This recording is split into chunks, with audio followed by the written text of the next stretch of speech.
না কামব্যাক অবশ্যই, আমি তো প্রিমিয়ার লিগে খেলছি, 2টা ম্যাচ খেলছি, তারপরে এই টুর্নামেন্ট খেললাম। তো অবশ্যই চেষ্টা ছিল যে ভালো কিছু করার, এমন কোনো পারফরমেন্স করি যাতে আমার কারণে ম্যাচ জিতে। সো আল্লাহর রহমতে সেমিফাইনাল ফাইনাল বলেন যে ভাল লাগছে যে আমার ম্যাচ জিতার পিছনে কিছু অবদান আছে। আর আরও ভালো করার সুযোগ ছিল, অপরচুনিটি ছিল, সেটা হয়নি।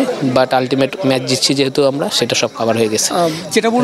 যেটা আপনি একটু আগে বলছিলেন যে হচ্ছে আরও কয়েকটা ম্যাচ থাকলে আপনার জন্য ভালো লাগতো, আপনি আরও বেশি এনজয় করতে পারতেন, খেলতে পারতেন। এই যে ক্ষুধাটা, এত বছরও ক্ষুধাটা রয়ে গেছে। ওয়ালটন এখন দেশের সীমানা পেরিয়ে পৌঁছে গিয়েছে 50টিরও বেশি দেশে। ওয়ালটন, ঘরে ঘরে বিশ্বজুড়ে। না অবশ্যই, এখন আমি যেভাবে ব্যাটিং করতেছিলাম আমার মনে হয় যে এখন আমার সাকসেস হওয়ার চান্সেস অনেক বেশি ছিল। প্রথমের দিকে এই জিনিসটা হয়নি, এই রিদমটা প্রথমের দিকে আমি পাচ্ছিলাম না। বাট এখন যেভাবে লাস্ট 2-3টা ম্যাচ খেলছি আমার মনে হয় যে যদি ম্যাচ থাকতো তাহলে হয়তো বা আমার পারফরমেন্স করার সুযোগ বেশি থাকতো আর কি। এই কারণেই বলছি, আর কোনো কারণ নেই। ওপিনিয়ন আমার আইডিয়াটা কই থেকে আসলো করেই একদম আমাদের টপ অর্ডাররা প্রত্যেক দিনই ফেল করতেছিল। So as a senior player হিসেবে আমি বলছি, আমি নিজ থেকেই বলছি আমি ওপেনিং করব।